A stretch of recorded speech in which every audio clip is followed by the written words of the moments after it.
예, 안녕하세요. 선박 저항 추진 첫 번째 수업이고요. 네, 어쨌든 처음에는 수업 소개 먼저 하고 그 다음에 원래 진도 맞춰서 뭐 이것저것 수업할 것들 내용을 좀 하려고 합니다. 어쨌든 수업 소개 먼저 시작을 할게요. 요거는 이제 3학년 2학기를 대상으로 하고 있고 그 다음에 여러분들이 유체역학을 제대로 배웠다는 가정하에 처음으로 유체역학에 대한 유체역학에 대한 응용 수업이라고 보시면 돼요.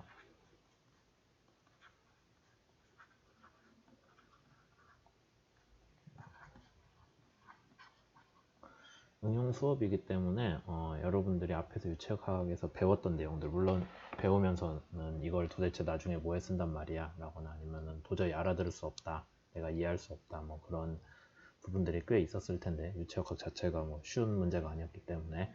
근데 그걸 실제로 활용하는 부분들에 있어서는 여러분들이 이제 깨달을 만한 게, 이 수업을 듣다 보면은 그때 배웠던 막 복잡한 것들을 전혀 쓰지 않는구나, 상당히 이게 낮은 수준에서 유체역학 응용을 하고 있구나 라고 좀 깨닫게 될 거고, 그런 좀 자신감을 가질 수도 있을 것 같아요.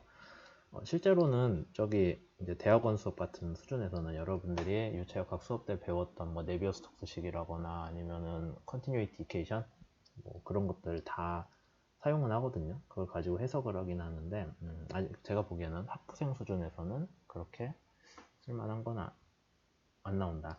저항추진, 심지어 저항추진 책에서도, 아니면 여러분들이 4학년 때 배울 선박 내항 조종 같은 거, 그런 데에서도 그렇게 막 복잡한 내용들은 다루지 않을 거예요. 어쨌든 강의 계획을 먼저 쭉 설명을 드리자면은 교과 목표가 있습니다. 뭐 이제 대개는 그냥 별 생각 없이 쓰는 부분들이긴 한데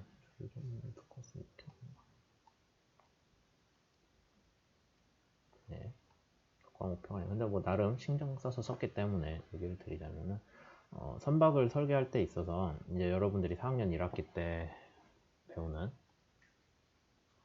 종합 설계가 있죠. 종합 설계에서 저항 추진 얘기를 꽤 많이 다룰 텐데, 그러니까 배 바깥쪽 껍데기는 기본적으로 저항 성능, 추진 성능에 관련해서 정해져요. 배 바깥쪽 껍데기 형상을. 그래서 거기에 대해서 어떤 요구사항이 들어간지, 그러니까 말 그대로 배의 수면 아래 형상은 어떤 이유로 저렇게 생겼는지를 여러분들이 이해를 하게 될 거예요. 그러면은 어떤 배를 딱 수면 아래 형상을 봤을 때, 이 배는 이렇게 생긴 이유가 뭐 어떤 이유 때문이다, 이런 배는 만든 목표가 무엇이기 때문에, 설계 목적이 무엇이기 때문에 수면 아래 형상이 이렇게 생겼다라는 거를 크게 이해를 할 수가 있겠죠. 그 다음에 여러분들이 배웠던 유체역학 문제들 중에서 저항 추진 관련해서 어떻게 확장을 할지, 그러니까 앞에서 배웠던 뭐 가깝게는 베르누이식일 거고 많이 가면은 네비어 스토크식이겠죠. 그런 것들이 어떤 식으로 저항 추진 문제와 연관이 될지를 이해를 하는 게 이제 목표긴 한데, 그렇게 막 되게 복잡한 건 하지 않아요. 물론 우리가 본 수업 초반에 유체역학 복습을 할 건데 관련된 내용 위주로, 저항 추진과 관련된 내용 위주로 복습을 할 거기 때문에 한번 쭉 보시면 그렇게 복잡한 내용은 다루지 않는구나 하는 거 이해하실 거고요. 그 다음에 제일 중요한 거는 선박의 저항 성능 추진은, 실제로 여러분들이 뭐 조선소에 나중에 간다, 아니면 그거랑 비슷한 다른 유체역학 문제를 다루는 어떤 회사에 갔다, 연구소에 갔다 라고 했을 때 저항이 어느 정도 될까, 아니면 추진 성능이 어떻게 될까를 추정하는 방법을 여러분들이 이해를 하고 있으면은 그거를 가지고 새로운 문제 적용할 수 있겠죠. 아니면은 원래 있던 뭐 배 설계에서 성능 추정을 할 때 여러분들이 그거를 맡아서 할 수가 있겠죠. 그래서 실제 선박의 설계에 적용을 하거나 실제 선박의 설계를 이해할 수 있는, 적용할 수 있도록 이해를 하는 그런 선박 저항 추진 성능을 추정하는 방법을 여기서 주로 다룰 거예요. 왜 추정이냐면은 실제 배는 만들어 놓고 테스트를 하는 건 말이 안 돼요. 설계 단계에서 성능을 다 테스트를 해야 되기 때문에 그런 것들을 추정을 미리 하도록 뭐 그렇게 하는 거죠. 네. 그런 걸 위주로 배울 거고, 평가는 중간고사 3번을 볼 건데 각 10%고 사이버 캠퍼스 상에서 수행이 됩니다. 뭐 저번 학기에는 객관식으로 봤었거든요. 종합설계나 개론 수업에서. 근데 뭐 그래도 되고 아니면 주관식으로 보거나 뭐 지금 시험 방법은 좀 생각을 하고 있어요. 어쨌든 학교에 안 나오고 할 수 있는 비대면 수업으로 제가 최대한 생각을 하고 있는 거죠. 비대면. 그 다음에 여러분들한테 좋은 내용이겠지만 범위는 서로 중복되지 않게 하려고 하고 있습니다. 기말고사는 30%고요. 대면 시험이고 범위는 전범인데 지금 수업 초반에 다룰 유체역학 복습은 범위에 포함되지 않아요. 물론 그렇다고 해도 유체역학 내용은 당연히 들어가겠죠. 유체역학에 대한 수업이기 때문에.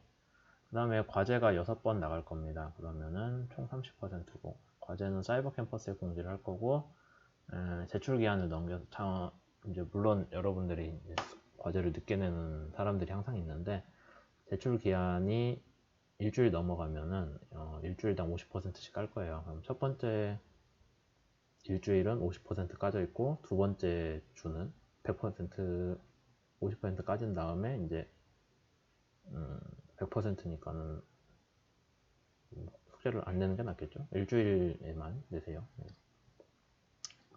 늦게 내서 뭐 점수를 어떻게 해나요? 그런 거 적용을 안 해주려고 하거든요. 저번 학기에 그렇게 했더니 너무 늦게 내는 분들이 많아서 그렇게 돼 있고 조별과제라는 게 있습니다. 아마 작년에 수업 들어본 사람들한테 얘기 들으면 대충 알겠지만은 이런 앞에서 선박의 저항 성능을 추정하는 방법과 관련해서 이런 배에 대해서 저항이 얼마나 나오겠냐, 아니면 추진 성능이 얼마가 나오겠냐, 아니면 프로펠러를 어떻게 설계하겠냐, 그런 거에 대한 실질적인 문제를 한번 여러분들이 처음부터 끝까지 해보는 거를 조별 과제로 주려고 하는데 이게 그러니까 혼자 하기는 조금 버거울 것 같아서 조를 쪼개려고 하는데 또 조별 과제를 하면 항상 사람들 불만이 누구나 한다 누구나 안 한다가 있잖아요.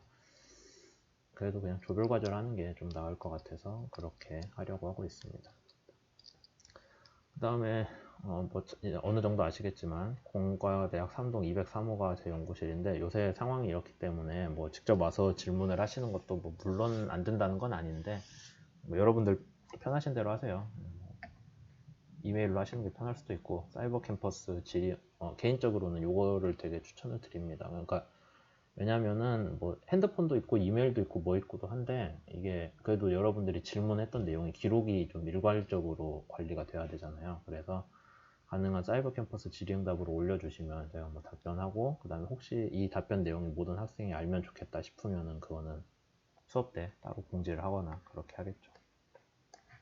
그 다음 강의 계획을 설명을 드리자면은 우선 비대면 수업 위주로 돌아갑니다. 지금 원래는 여러분들이 아실지 모르겠는데 이번 학기에 수업을 대면으로 할 사람은 하라고 했었거든요. 근데 갑자기 또 이게 역병이 퍼지는 바람에 비대면 수업으로 우선 3주는 비대면이에요. 무조건. 그 다음에 해놓고 상황이 좀 안정되면은 대면으로 가자.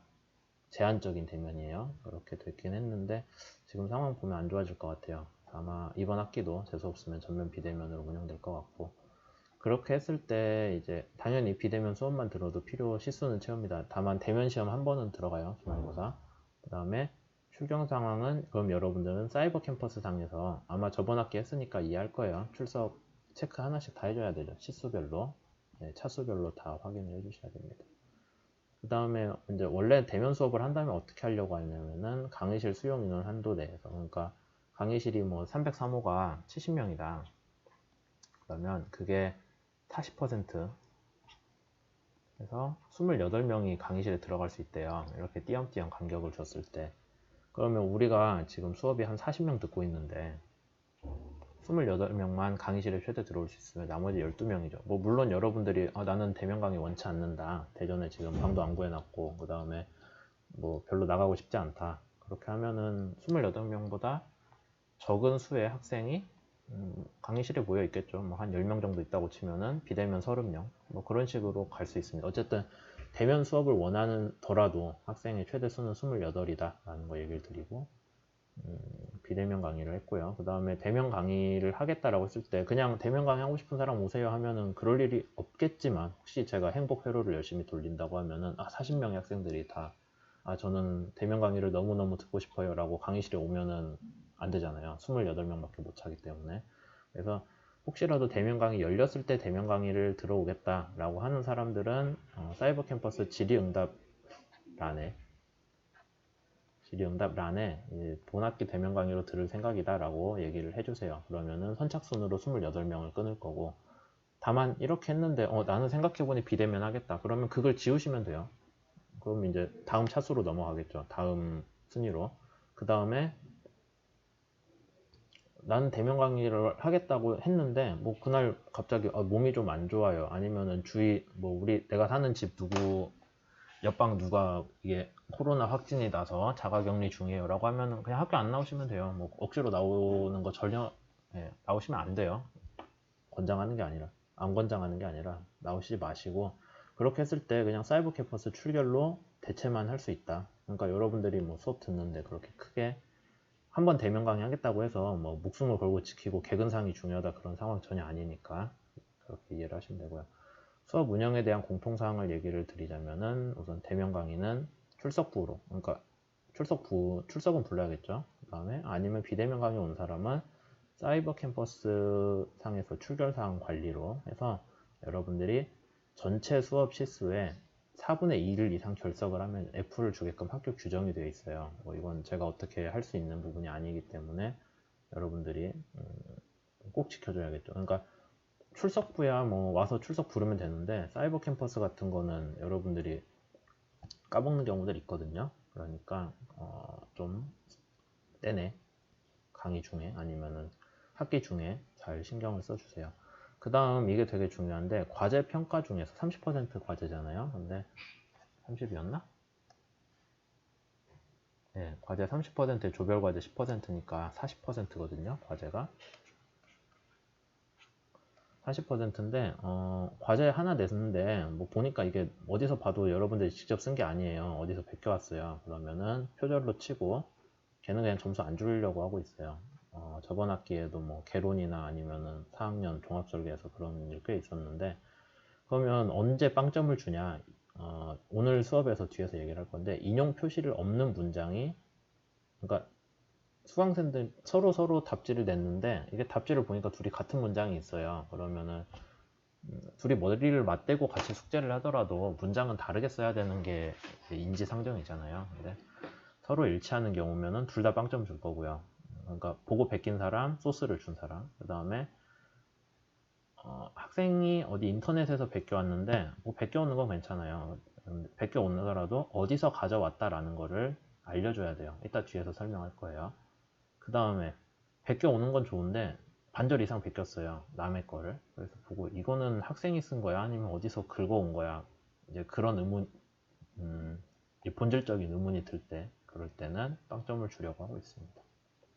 잠깐 잘랐다 갈게요.